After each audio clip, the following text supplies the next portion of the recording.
অৱশেষত আহিল প্ৰধানমন্ত্ৰী কৃষি লোনৰ 14 নং কিস্তিৰ তাৰিখ। পোনপ্ৰথমে আপুনি জানি ল'ব যে কেতিয়া আপুনি পাব 14 নং কিস্তি।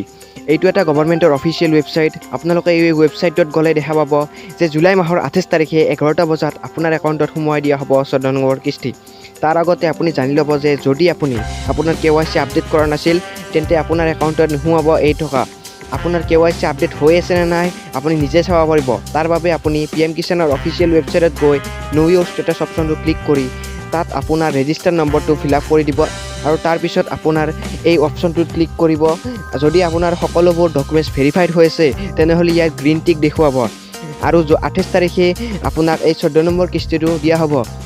আৰু যাৰ যাৰ ৰৈ গৈছিল 13 বা 12 নম্বৰ কিস্তি তেওঁলোকেও পাই যাব। আৰু যদি ইয়াত ৰেড টিক দেখুৱায় তেনেহ'লে আপুনি জুলাই মাহৰ 28 তাৰিখৰ আগত সেইবোৰ কমপ্লিট কৰিব লাগিব। আশা কৰোঁ নিশ্চয় সকলোবোৰ গম পালে।